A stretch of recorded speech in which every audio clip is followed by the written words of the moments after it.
오늘 우리에게 주시는 하나님의 말씀은 창세기 45장 1절에서 8절의 말씀입니다. 요셉이 시종하는 자들 앞에서 그 정을 억제하지 못하여 소리질러 모든 사람을 자기에게서 물러가라 하고 그 형제들에게 자기를 알리니 그때에 그와 함께 한 다른 사람이 없었더라. 요셉이 큰 소리로 우니 애굽 사람에게 들리며 바로 궁중에 들리더라. 요셉이 그 형제에게 이르되 나는 요셉이라. 내 아버지께서 아직 살아 계시니까. 형들이 그 앞에서 놀라서 대답하지 못하더라. 요셉이 형들에게 이르되 내게로 가까이 오소서. 그들이 가까이 가니 이르되 나는 당신의 아우 요셉이니 당신이 애굽에 판 자라. 당신들이 나를 이곳에 팔았다고 해서 굶심하지 마소서. 한탄하지 마소서. 하나님이 생명을 구원하시려고 나를 당신들보다 먼저 보내셨나이다. 이 땅에 2년 동안 흉년이 들었으나 아직 5년은 밭가리도 못하고 추수도 못할지라. 하나님이 큰 구원으로 당신들의 생명을 보존하고 당신들의 후손을 세상에 두시려고 나는 당신들보다 먼저 보내셨나니 그런즉 나를 이리로 보낸 이는 당신들이 아니요 하나님이시라. 하나님이 나를 바로에게 아버지로 삼으시고 그 온 집의 주로 삼으시며 애굽 온 땅의 통치자라고 삼으셨나이다. 아멘. 이어서 예수만 섬기는 우리 집 두 번째 말씀 받도록 하겠습니다. 이 결혼과 가정에 대해서 얘기할 때 이게 전혀 상관이 없으신 분들도 많이 계십니다. 그렇지만 그 성공이라는 얘기가 참 그렇지만 은혜가 있는 가정을 이루기 위한 원칙은 우리 모두에게 적용되어 줄 수 있습니다. 또한 우리들 자녀와의 관계에도 적용되어 줄 수 있습니다. 저희의 대인 관계도 적용될 수 있습니다. 그리고 정말 저희 교회 기도의 지경을 좀 넓혀서 저희가 참 이런 가정들이 좀 이루어지게 도와주시옵소서라고 하는 그러한 마음으로 저희들이 이 말씀 받게 되기를 원합니다. 이 결혼에 대한 또한 가정에 대한 이야기를 하게 될 때에 그 누구도 정죄하게 되지를 원치 않습니다. 그러나 하나님께서 원하시는 그 가정에 대한 모습을 같이 묵상하고 저희가 그것에 맞춰야 될 것들은 정말 성령의 도우심으로 맞추게 되기를 원합니다. 미국은 1960년도에 70%의 사람들이 다 결혼을 했습니다. 그런데 지금은 2008년도 기준으로 결혼하는 사람들이 50% 중반밖에 되지 않습니다. 또 결혼한 사람들 가운데에 45%가 이혼합니다. 그러므로 통계를 보게 되면 50%에 45%가 이혼을 하니까요, 25% 정도만이 처음 결혼한 사람과 해후하여 우리가 예전에 결혼식 때 썼던 것처럼 머리가 팥뿌리가 되는 것처럼 될 때까지 같이 그 결혼 생활을 누릴 수 있습니다. 그러므로 결혼은 25%만이 누릴 수 있는 축복이 되어버렸습니다. 결혼은 매우 어렵습니다. 미국이 그렇지만 한국이라고 좀 다른가? 그렇지 않습니다. 한국에서도 결혼한 사람의 현재 통계로 최근에 2013년 기준입니다. 결혼한 가족들이 현재 통계로 볼 때에 10명이 결혼을 했으면 3명이 이혼을 하게끔 돼 있다고 합니다. 그리고 이 숫자가 점점 더 올라가게 되지요.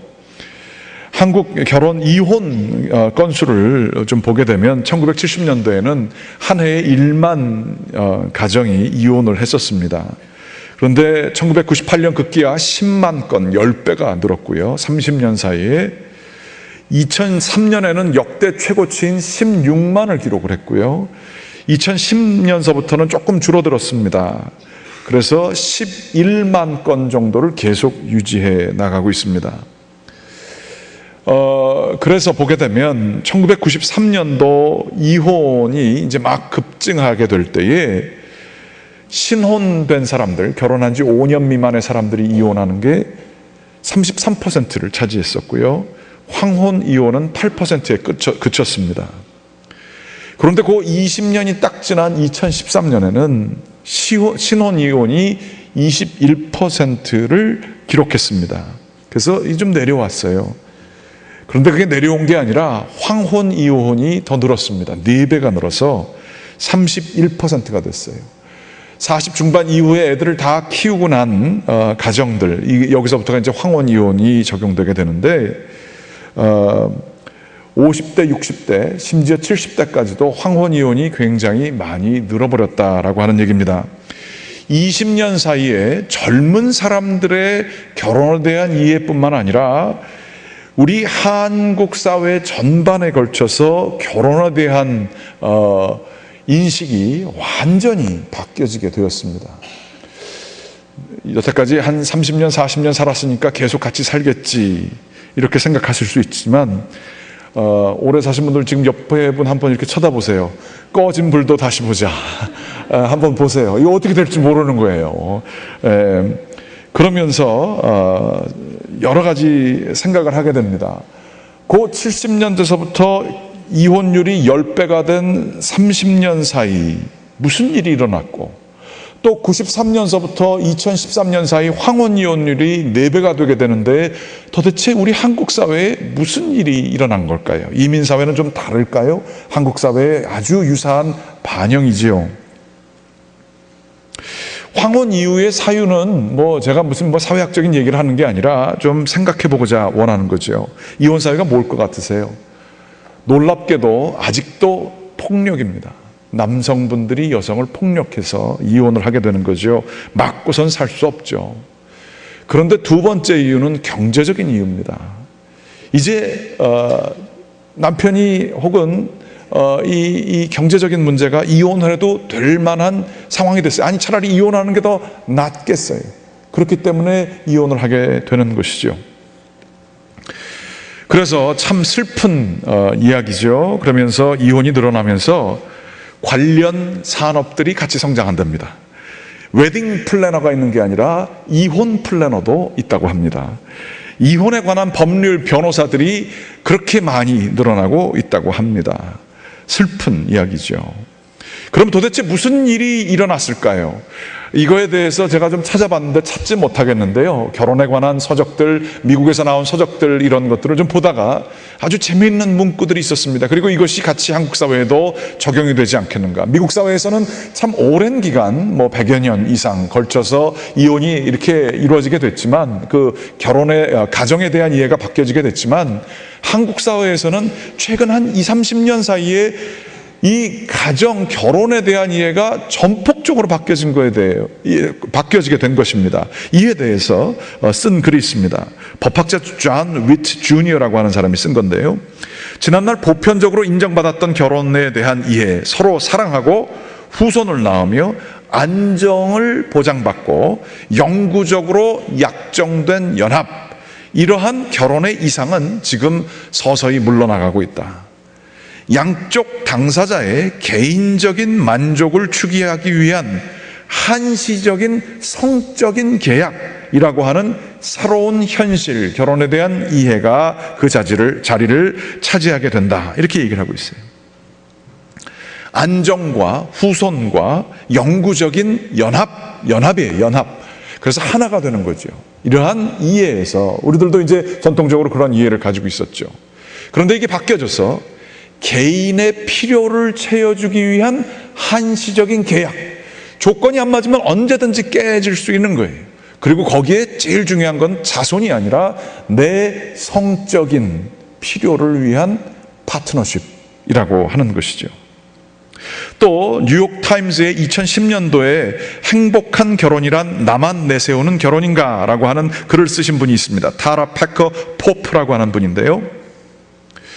뉴욕타임스라고 하면 미국의 대표적인 지성들이 자신들을 되돌이켜보게 되는 상당히 좀 진보적인 목소리가 실린 곳입니다. 그런데 여기에서 결혼이라고 하는 제도가 완전히 무너지고 있는 이 상황 속에 이제는 4분의 1이라고 하는 사람들 이외에는 누릴 수 없는 이 축복인 이 결혼이라는 거에 대해서 문제가 나만 앞세우는 결혼이라는 개념이 타당한가라고 하는 생각을 갖게 되는 거예요. 그러면서 이런 글을 썼습니다. 부부가 모두 만족을 얻을 수 있는 결혼이 최고라는 의식은 반직관적인 듯하다. 결혼이란 본질적으로 관계를 으뜸으로 여기게 되어 있지 않은가. 하지만 현실은 그렇지 않다. 오랜 세월 동안 세상은 결혼을 경제, 사회적인 제도로 보아왔으며 배우자의 정서적, 지적 욕구는 그 제도가 존속하는 데에 부차적인 요소라는 생각이 지배적이었다. 하지만 현대인들은 관계를 맺으면서 파트너십을 추구하며 삶을 더 흥미진진하게 만들어줄, 그러니까 제각기 가치를 두는 목표에 도달하도록 도와줄 동반자를 구한다라고 쓰고 있습니다. 좀 얘기가 어렵습니다만 이런 겁니다. 예전에는 경제 사회적인 제도로서 한 사람이 안정되게 살아가려고 그러면 결혼이란 제도가 필요했던 거죠. 그런데 이제는 경제적인 상황이 달라지게 되면서 개인주의가 성행하게 되면서 내가 원하는 자아 실현을 하는 데에 인생에 조금 더 나를 흥미진진하게 해줄 수 있는 마음 맞고 취미 비슷하고 서로를 이해해주는 파트너를 원하는 거예요. 내 가치를 추구하는데 도와줄 사람을 원하는 거예요. 그리고 그거 안 되면 언제든지 깰 수 있는 게 되어버렸다는 거예요. 결혼은 이전에는 공적인 제도였었어요. 지난주에도 말씀드렸습니다만 하나님께서 제정하신 최소의 가장 근원적인 단체였었습니다. 공동체였습니다. 그런데 이제는 결혼이 개인의 만족을 위한 사사로운 제도가 되어버렸습니다. 계약이 되어버렸습니다. 이뿐만 아니라 결혼뿐만 아니라 가정에 있어서도 한국 사회는 잘 들어서서 아실 거예요. 2010년 출산율이 1.25명, 그러니까 가정에 통계적으로 한 아이보다 조금 더 낳는 정도가 된 것이에요. 전 세계 220위입니다. 미국은 122위인데요. 한 가정에 2.1명 정도를 낳는다고 합니다. 이것을 일컬어서 초저출산 국가라고 하는데요. 2100년도 되게 되면 한국의 일을 하지 못하는 노인의 숫자가 반이고요. 나머지 일할 수 있는 사람의 숫자가 반이 채 안 된다고 합니다. 이 초저출산, 지금 이것이 심각한 위기라 그런 얘기 들으셨죠? 2300년 되면 이 속도로 가면 한국이란 나라가 없어질 것이다 라고 얘기를 합니다. 그러면 그 초저출산의 이유는 뭘까요? 그것은 여성들이 일을 해야만 살 수 있는 사회 경제적인 구조가 된 거예요. 남자만 일해서는 먹고 살 수가 없습니다. 그러면서 여성들이 육아까지 다 감당을 하게 돼야 되니까 그것을 감당할 수 없어서, 그렇다고 해서 남성들이 그러면 더 봉사를 해주느냐? 그것도 전혀 변하지 않은 상태라 여성들이 아이를 낳지 않게 된다는 것이지요. 여성들의 문제가 아니라 사회 경제적인 문제고요. 삶을 유지하는 데에 이러한 경제 구조가 자기 것을 추구하게 되는, 자기의 만족을 추구하는 게 이 한국 사회에서 변환되게 되었던 것이죠. 한국 사회는 여지껏 유교적인 개념을 가지고 살아왔던 그러한 사회였었습니다. 그런데 황혼 이혼에서도 보여지고 신혼들의 이혼이 10배나 늘어난 데서 보여지는 것처럼 이제는 유교적인 개념, 가족의 개념이 없어지고요. 그것을 기독교가 가장 성행하는 종교가 되었지만 기독교적인 그 가정에 대한 가치가 들어갔느냐? 전혀 들어가지 못하고요. 거기에 공백 상태가 되어버린 것이죠. 내 것이 제일 중요한 사회가 되어버린 것입니다.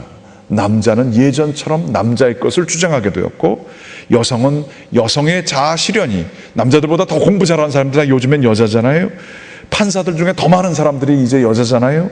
그러면서 이 사회가 혼동 속에 빠진 것이죠. 이때에 기독교인들은 성경에서 이야기하는 가정이 무엇인가에 대해서 진지하게 생각할 때가 됐어요. 하나님께서 만드신 제도고요. 예수 그리스도가 교회와 더불어서 만들어진 관계, 머리와 몸 되는 이 관계에 맞추어 가정을 이룰 것을 성경이 이야기하고 있어요. 이 가정을 어떻게 기독교 정신으로 이루어 나가느냐, 이거에 대해서 진지하게 고민하면 안 되는 그러한 사회적인 상황 속에 놓여졌다 하는 거예요. 교회에서도 가장 큰 기도 제목들과 많은 기도 제목들이 가정에 대한 기도 제목이에요. 그러나 그 교회의 메시지가 가정에 제대로 전달되어지지 않습니다. 주로 여자분들이 한국교회 많이 나오지만 이민교회는 좀 다르지만요, 여자들 분들만 해서 가정이 변화되지 않아요. 남자들도 기독교의 메시지를 진지하게 받아들이게 돼서 가정을 이루게 될 때에, 같이 노력하게 될 때에 기독교의 메시지가 한국에 정착을 내릴 수 있어요. 아직 한국 기독교는 너무 어리고 젊고 미성숙해서 가정을 이루는 데 기독교 정신을 따라서 어떻게 만드는 것인가에 대해서 잘 모릅니다. 이때에 저희들이 한번 깊이 기독교 가정의 가장 핵심적인 요소는 무엇인가 한번 생각해 보게 되기를 원하는 것이죠. 오늘 말씀에 보게 되면 요셉의 이야기가 나옵니다. 요셉의 이야기를 보게 되면 오늘 본문 말씀에 45장 1절에 이런 얘기가 있어요. 요셉이 이 자기 형들과 가족들이 오게 되었을 때에 여러분이 잘 아시는 것처럼 골탕을 여러 번 먹여요. 나를 이렇게 고생하게 했으니까 괜히 왔다 갔다도 시키고요, 그리고 가는 길에 보물을 집어넣어 가지고 도둑이 되게 되는 상황으로 몰아넣기도 합니다. 그래서 이 형들과 그 가족들을 고생을 시키면서 그 마음속에 있었던 원한이 여전히 남아있던 걸 볼 수 있어요. 그런데 이제 결정적인 순간이 옵니다. 그래서 자기의 정체성을 드러내게 되고 가족들과 이제는 대면하게 되는 상황이 오게 되는 거죠. 이럴 때에 요셉은 시종하는 사람들 앞에서 그 정을 억제하지 못합니다. 이 정이라고 하는 것은 뭐냐면 여러 가지 감정이 섞여져 있는 거예요. 여러 가지 감정 중에 뭐가 있었을까요? 형들을 보니까 반가운 마음도 있죠. 그렇지만 그 속에는 자기를 팔아버린, 아주 매몰차게 그 구덩이로 집어넣고 또 자기를 팔아버린 형들의 그 대화들이 평생을 기억하고 있었을 거예요. 힘을 가지게 됐을 때 아마 생각이, 내가 한번 찾아가서 이 나를 팔아버린 이 형제들을 어떻게 하리라, 이러한 복수의 마음이 왜 없었겠어요? 그러나 자기를 버린 그 가족에 대한 허전함도 왜 없었겠어요? 눈물을 흘리며 가족에 대한 배신감도 있지만 그리움도 있었을 것이라고요. 우리가 가정을 생각할 때에, 부모를 생각할 때에, 형제를 생각할 때에 여러 가지 감정들이 묶여져 있는 그러한 것들이지요. 이것들이 막 이제 형들과 다시 관계를 맺게 되었을 때에 억제되지 않은 거예요. 막 폭발되어져 나오게 된 것입니다. 이때에 사람들을 이거를 보여주기 싫어서 다 나가라고 그래요. 그리고서는 그 감정이 폭발되어져 2절에 보게 되면 큰 소리로 우는데, 그 우는 소리가 얼마나 컸는지 애굽 사람들 전체에 다 들리게 됐다. 그리고 바로의 궁정이 저기 바깥에 있는데 그 궁중에도 들리게 되었다.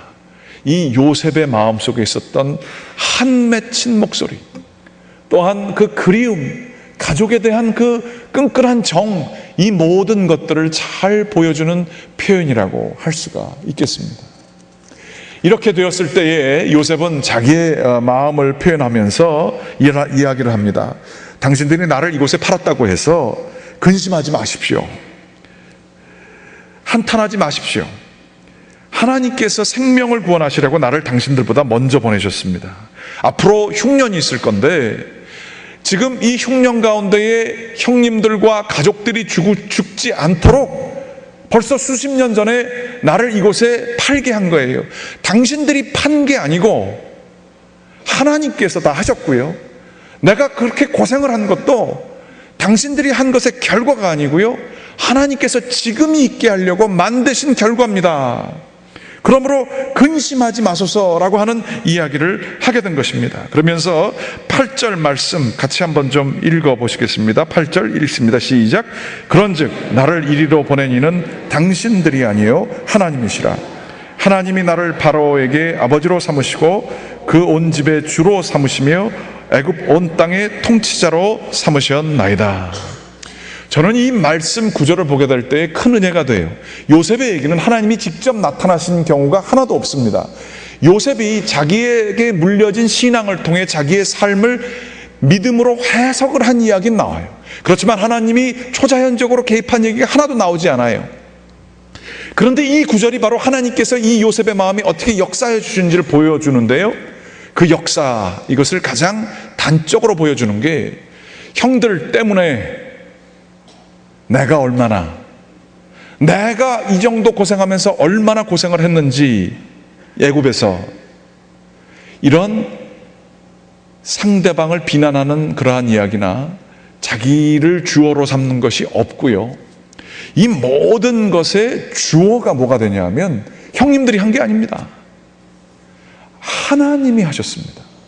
주어가 전환이 일어났어요. 이 모든 인생의 계획이 하나님이 하셨다는 얘기가 일어났습니다. 이게 놀라운 얘기입니다. 신앙이라고 하는 것은 우리의 언어 속에, 내 삶 속에 주어를 바꾸게 합니다. 내가 하나님을 믿은 게 아니라 하나님이 나를 부르신 거예요. 내가 이 사람이랑 같이 결혼해서 사는 게 아니라 하나님께서 지금 이 상황에 놓여주신 거예요. 내가 고통을 겪는 게 아니라 하나님의 뜻이 여기에 들어가 있는 거예요. 요셉은 이 해석을 갖게 됐을 때에 용서할 수 있었어요. 가족을, 생명을 나눠주는 역할로서의 자기를 보게 되었고요, 가족을 살릴 수 있게 되었어요. 여기에 가족의 회복, 치유의 메시지가 다 들어가 있습니다. 저는 목회하면서 수많은 가정들의 얘기를 듣습니다. 대부분 가장 눈물이 나고 진절한 얘기는 가정 속에서 일어납니다. 그렇게 평안한 가정들이 많지가 않습니다. 정말로 부부 사이에 있는 오래된 갈등이 수십 년째 가는 분들도 계십니다. 남편이 그때 했던 그 나쁜 짓이 여전히 마음속에서 돌덩이처럼 있는 분들이 있고요, 아내에 대해서 섭섭한 마음이 외도를 하게 하고 나쁜 짓을 하게 하는 그러한 일들, 이 불안정한 남성이 얼마나 많은지 몰라요. 뿐만 아니라 부모와 자녀 간에 오래 있었던 그 상처가요, 80이 넘어서도, 자녀가 60이 넘어서도 여전히 맺혀 있는 경우가 많아요. 아니, 부모가 돌아가셨는데도 해결되지 않은 채로 그게 돌덩이처럼 있는 분들이 많이 계세요. 가족이 천국이라고요? 가족이 지옥인 경우가 너무 많습니다. 정이 억제되지 않는데 그 정을 억지로 누르고 정상인 것처럼 살아가시는 분들이 너무너무 많습니다. 이혼을 하는 경우도 있지만 그 이혼의 결과를 온몸으로 맞으면서 사시는 분들, 그러면서 거기에 눈물을 감당하시는 분들도 너무너무 많습니다. 재혼을 이뤘지만 과거의 그늘들이 그 재혼 가운데 너무 깊게 자리 잡아서 해결되지 않는 아픔을 가지고 사시는 분들도 너무 많습니다. 가정이 천국이라고요? 정말 가정이 어려운 경우가 많이 있습니다. 회복이 돼야 되는데 회복이 안 돼요. 제가 갈보리 교회 와서 맨 처음에 와가지고 제가 참 몰랐죠. 그래서 우리 하도 많이 싸워서 용서해야 됩니다, 용서해야 됩니다, 하나님께서 우리 보고 용서하라 그랬습니다, 이 얘기를 많이 했었어요. 그랬더니 어느 분이 찾아왔습니다. 저보고 찾아오셔서, 목사님 하시는 말씀이 다 맞습니다. 그런데 용서가 안 됩니다. 그 과거의 풍경들, 싸웠던 풍경, 여기 갈보리 교회 옛날 얘기를 모르시는 분들도 계신데 저희 정상입니다, 지금은. 오해하지 마십시오. 옛날에 그 싸웠던 풍경들이 그게 너무 생각이 나가지고 그 사람만 보면 밑에서부터 올라오는 거예요. 그게 해결이 안 되는데 내가 어떻게 용서해야 되는지 나도 압니다. 근데 안 됩니다. 이런 분들의 얘기를 들었어요. 그 다음부터 제가 용서해야 됩니다 라고 소리를 못 지르겠더라고요. 용서는 우리가 해야 된다고 해서 되는 게 아니죠. 치유는 우리가 내가 이러지 말아야지 한다고 해서 되는 게 아니지요. 힘이 외부로부터 와야 됩니다. 그걸 일컬어서 우리는 은혜라고 합니다. 저는요, 이렇게 겉으로 여러분이 아시기에도 그렇지만 참 다복한 가정에서 잘 자라났습니다. 저는 부모님께 진심으로 감사를 드리는데요, 그러다 보니까 별로 인생에 있어서 큰 실패를 한 경우가 없습니다. 어느 정도 하는 것마다 목회자로서 잘 되었고요, 저는 그 은혜가 너무 감사합니다. 그런데 이러한 주변 환경 때문에 충분히 율법주의적인 성향을 가질 수 있는 사람이고 또한 가져왔습니다. 그리고 지금도 있는 것 같습니다. 왜 이걸 못하지, 이걸? 이게 제일 중요한데? 그러면서 사람들을 평가하고 판단하는 데에 누구보다도 앞설 수 있는 사람이고요. 나름대로 또 똑똑하다고 생각해서 그것을 분석을 하고 심층 분석을 해서 남을 더 깊게 비난할 수 있는 그러한 것도 공부를 통해서 제가 알게 됐습니다. 그런데 제 나름대로 어려움이 있었고요. 지난번에 간증을 많이 드려서 말씀을 하지 않겠습니다만, 이 길입니까 저 길입니까? 근데 둘 다 보게 되면 인간적으로 경험적으로 볼 때 둘 다 망하는 길 같아요. 아무것도 안 하는 길도 망하는 길 같아요. 이거 완전히 망하게 됐어요. 하나님 대답을 주십시오. 근데 대답은 하나님이 아무것도 안 줘요. 그러다가 어느 날 오랜 기도가 지난 이후에 하나님께서 얘기를 하십니다. 그 길을 해도 너 고생할 거다. 저쪽 길을 가도 고생할 거고 아무것도 안 해도 더 고생할 거다. 그런데 그 고생을 하게 될 때 내가 너 옆에 있을게. 그 고생이 다 끝난데도, 끝난 뒤에도 내가 너 옆에 있을게. 그리고 너하고 내 관계는 변하지 않을 관계야. 나는 너가 뭐를 했느냐, 죄인이냐 아니냐를 보고 평가하지 않을 거야. 내 이 관계는 끊이지 않는 관계가 될 거야. 하나님의 아마 그 음성을 들은 것 같습니다. 그리고 나서는요, 여전히 제 마음속에 율법주의적인 성향이 있고 옳고 그름에 대한 마치 자기는 의인인 것처럼 생각하는 성향이 여전히 있습니다. 그런데 그 뒤로 제가 은혜를 체험한 다음에 하지 못하는 게 있어요. 사람 끊어내고 관계를 끊는 거는 못하겠습니다. 제가 용서를 받았기 때문에 저는 어떤 사람을 끝까지 미워하는 게 불가능하다는 걸 제 몸으로 알아요. 어떻게 그럴 수가 있어? 어떻게 나를 배반할 수가 있어? 어떻게 이렇게 했는데 이렇게까지 될 수가 있어? 라고 하면서 하는 마음이 들 수 있지만, 하나님께서 저를 만져주신 그 용서의 체험 때문에 그렇게 나가다가도 그렇게 못하겠더라고요. 제가 그런 존재가 아닌데 어떻게 합니까? 그러면서 제 주어가 바뀌어져 버렸습니다. 하나님이 저에게 그러한 어려움을 주신 것은 순전히 저로 하여금 목사로서 자기의라고 하는 죄를 짓지 않도록 해주신 은혜였던 것을 깨닫게 됐습니다. 저를 아시는 분들은 좀 아세요. 제가 좀 목회자가 좀 아싸하게 뭐 이런 일들을 좀 처리했으면 좋은데, 사람이 알고 보면 물렁해가지고 알맹이 없다는 거예요, 저보고. 아마 그런지도 모르겠어요. 원래 그런지도 모르겠는데, 그런데 그 가운데는 그런 마음이 있어요. 사람 끝까지 얼굴 안 보는 거 전 못하겠습니다. 그 사람을 영원히 저주하는 건 전 못하겠어요. 그리고 그 원인은 제가 경험했던 하나님 때문에 그렇습니다. 혹시 여러분 가운데는 목사님은 상처가 깊지 않아서 그렇죠, 그렇게 얘기하실 하실 분 계실지 모르겠어요. 정말로 상처 깊으면 보고 싶어도 볼 수가 없습니다. 이렇게 얘기하시는 상처 있으신 분들도 있을지 모르겠어요. 그러나 제가 아는 한에 있어서는, 제가 믿는 한에 있어서는 십자가가 치유할 수 있는 그 능력보다 더 큰 아픔은 없습니다. 예수 그리스도 십자가 앞에서 내가 죽었습니다. 하나님께서는 나에게 이러한 용서를 경험하게 하셨고, 또 용서를 베푸는 은혜가 가정에서 흘러가도록 하는 역할을 저에게 주셨습니다라고 하는 그 치유의 능력, 이것만큼 능력 있는 건 없습니다. 어떠한 부부관계가 있었다고 합니다.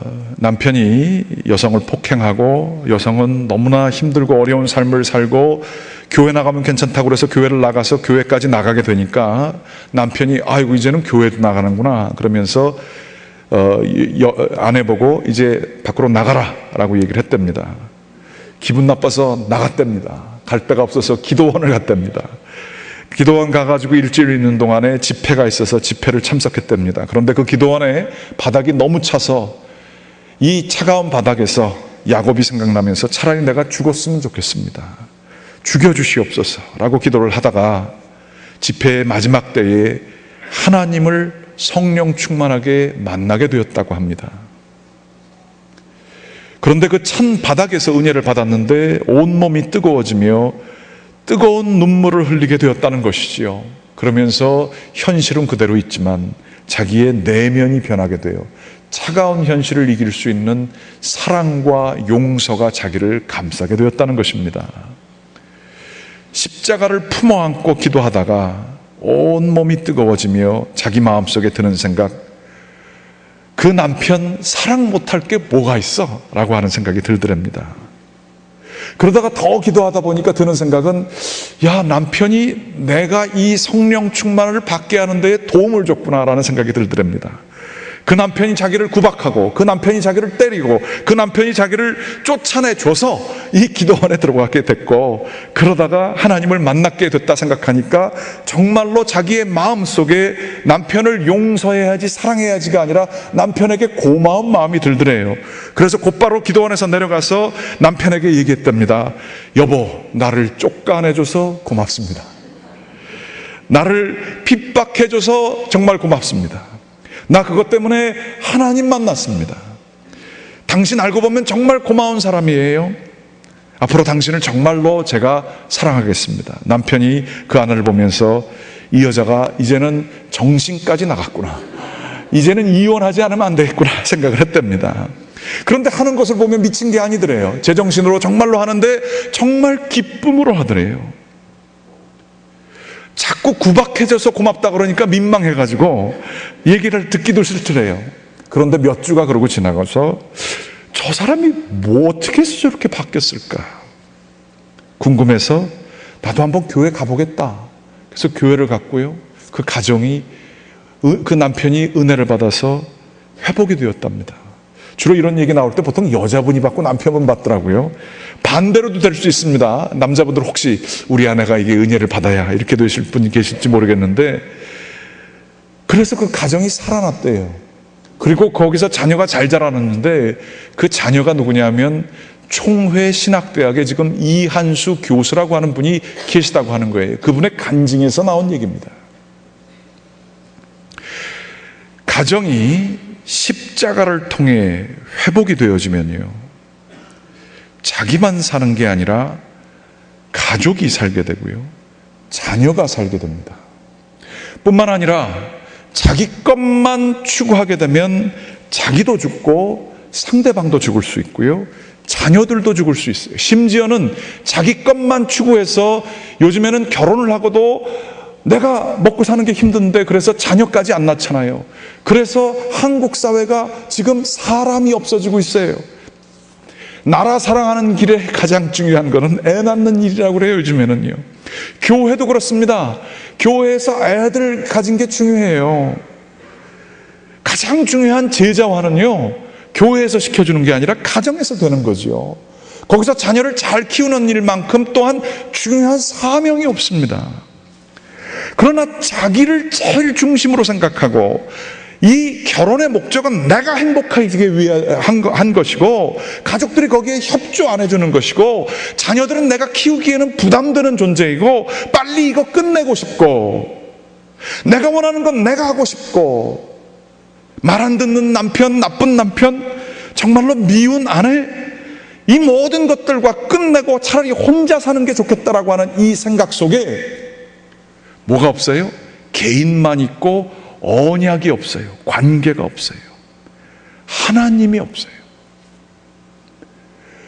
그리스도 예수 안에서 있는 하나님의 사랑에서 나를 끊을 것이 없노라라고 하는 로마서의 말씀, 장래일이나 또한 현재일이나 천사나 그 세상에 있는 어떠한 십자가나 적신이나 기근이나 어떤 것도 나를 하나님에서 끊을 수 없다라고 하는 그 언약의 관계, 또한 그것을 받은 그리스도와 예수와의 관계, 배반을 한 베드로, 그 베드로를 버리지 않으시고 찾아오셔서 회복해 주시는 예수님의 은혜의 관계, 이게 십자가가 있는 관계고요, 이게 바로 그리스도인의 가정에서 이루어져야 할 관계입니다.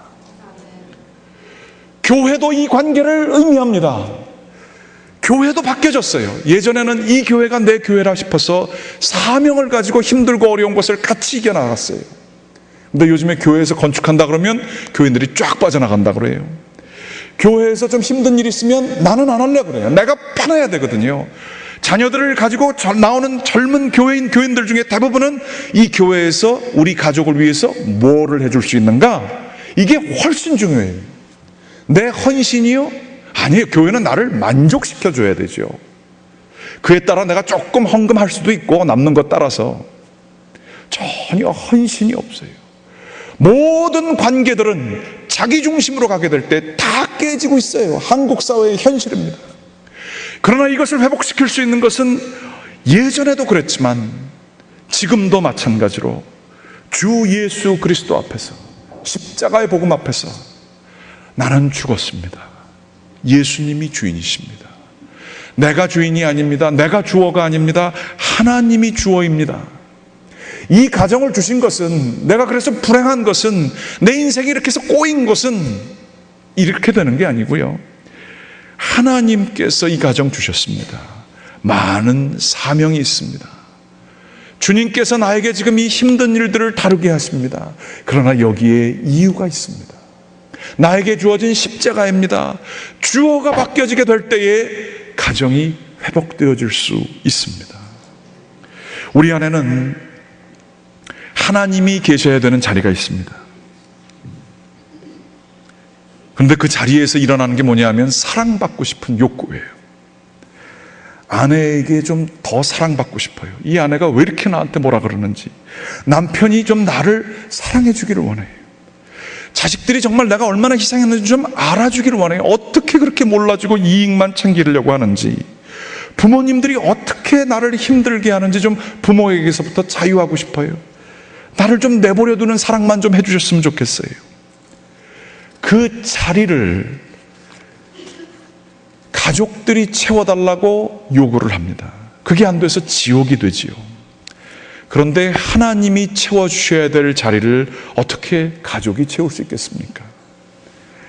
참된 사랑의 근원은 하나님이시고요, 하나님께서 우리를 채워주시면, 하나님께서 우리의 영혼을 채워주시면 저희를 통해서 사랑이 흘러나갈 수 있습니다. 이 자리는요, 사람이 채워줄 수 있는 자리가 아닙니다. 하나님이 채워주셔야 되는 자리인 것이지요. 하나님이 주인 되실 때에 그 자리는 채워집니다. 현상이 보여지고 요셉이 형들이 한 그 과거만 보여지게 될 때에는 결코 거기에는 회복이 있을 수 없습니다.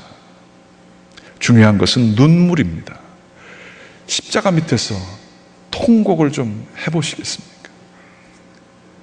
내 정을 억제하지 못하고 지금 괜찮은 척 살고 있는 것을 한번 내려놓으시겠습니까?